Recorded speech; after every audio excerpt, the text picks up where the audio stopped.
Having my parents be so open about my adoption from the beginning has been really, I guess, just good for me, because I knew I could be honest and I knew I could ask as many questions as I wanted.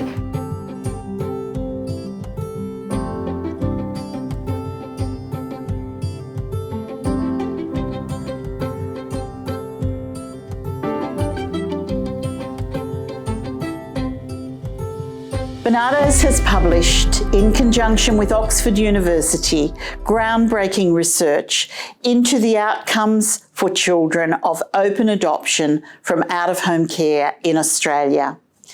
This group of 210 non-Aboriginal children adopted between 1987 and 2013 shows us what open adoption can achieve. I started working with Barnardos in January 1986 and left in 2019. For me, I think it was really being able to make a difference to children's lives, to give them that sense of stability and permanence. And a lot of children had said that they actually really felt that they had a family that they belonged to, rather than just moving through the system. And it was quite amazing going and seeing children that, well, young adults, and being involved in those interviews of young adults who were in their 30s and 40s, who I remember when they were first placed with their family, and just seeing how their lives had evolved over that time, and the adoptive parents as well. If it's a question of long-term foster care or adoption, adoption appears to offer much greater chances of stability, much better transitions to adulthood, much more support through that transition, more long-term support than foster care does. I usually only really talk about my childhood as from the time I spent with my parents who adopted me, because everything before that was fairly awful, like assaults and violence and, you know, moving families and all that kind of fun stuff. I think it was about 3 when I was first removed from my biological mother. She had a boyfriend who was abusive and was really not good for her or for me. I've done a lot of research on child protection, and these children had had significantly worse experiences than many children who come into care. That's not surprising, really, because these are the children who can't go home. These are the children for whom there has been a decision that it won't be safe for them to return to their birth families. The moving around a lot affected me because I sort of felt like the only person I could trust was me, because everybody around me lied to me constantly. It was you were always told, this is the last time, or this is it, this is the real one. With the exception of the ones where they tell you, this is a short-term thing while we find you somebody, which is a different story. It makes you very cynical, and it makes you very hard-hearted, I think, because you just don't trust people. So the progress that they made, I thought, was quite astounding, really. A number of them did exceptionally well. One of the interesting outcomes, I think, was that they tended to do well on education and on employment.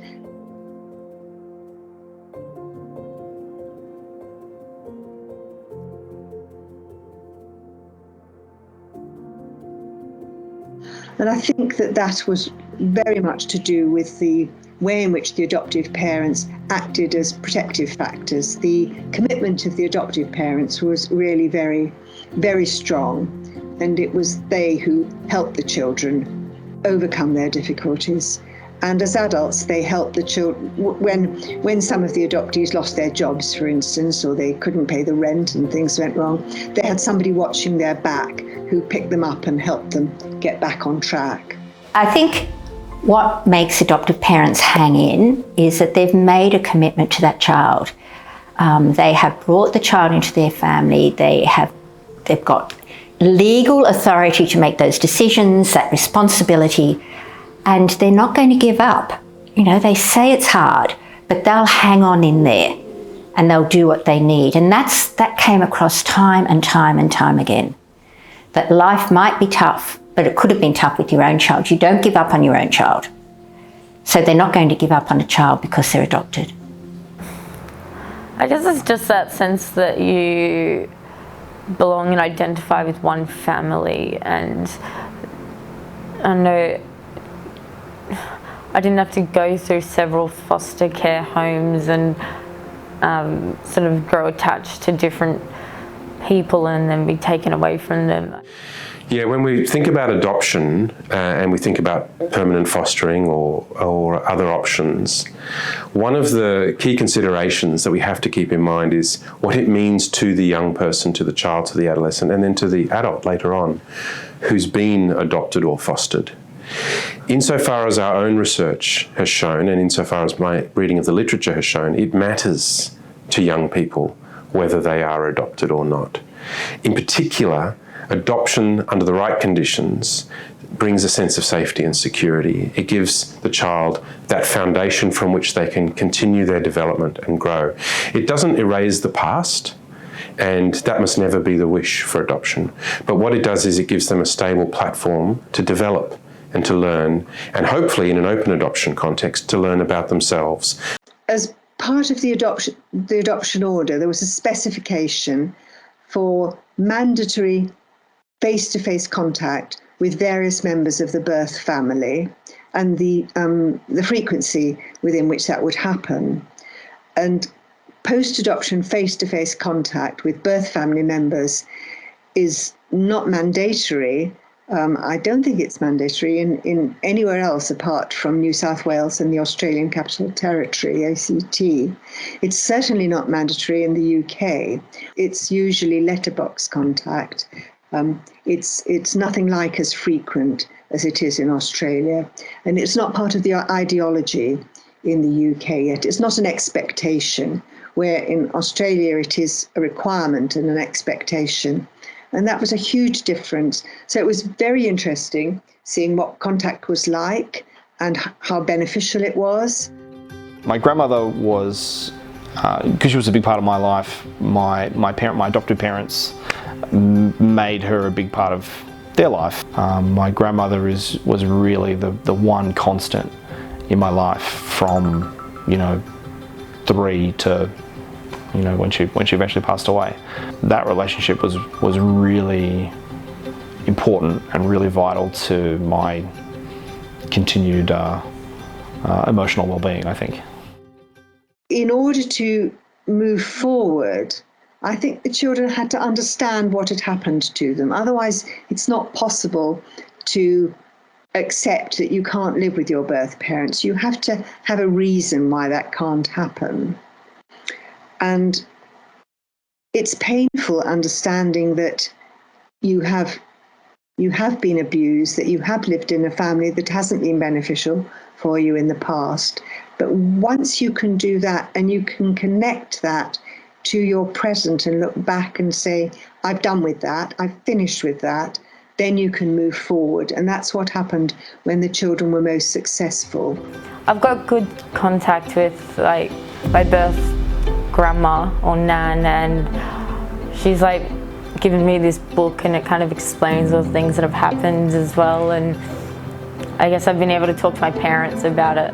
So I know what happened, and I know about the neglect and all the kind of darker reasons why we had to leave. I think internationally, people are looking at what happens in Australia. They're looking at what happens in New South Wales, because people are seeing that open adoption is a really positive thing for kids, rather than having those closed adoptions that we had in the past. In terms of, particularly of identity, in terms of knowing who you are, where you come from. So I think in that sense that this is where we might be heading. I think there are implications for early decision making, because we've certainly found that children bounced around the systems before decisions were made about long-term plans. Look, because of the nature of this area, it's very difficult to do good research and to follow children up, to maintain relationships with them over decades so that we can see how the actions that we took have affected them later on. This is a very rare opportunity, and we should be building more of this kind of capacity into our systems, and I think, you know, government departments are trying to do that. But in the end, getting this sort of information about children over this sort of time period is a very rare and special opportunity. Children in out-of-home care who have been through child care and protection systems are the most vulnerable of children. In order to plan well for them, particularly if they are very young, we need to consider permanency for life. And open adoption provides true legal permanency with the ability to maintain relationships. All over Australia, governments are looking closely at this, and internationally as well, we know that this research will provide a very strong basis for consideration of permanency for children. The sheer persistence and resilience of those two, I can never praise enough. They're incredible. They really are, and I couldn't have asked for a better parents. I really couldn't have. So as much as they say, you know, the success is mine, it never would have happened without them.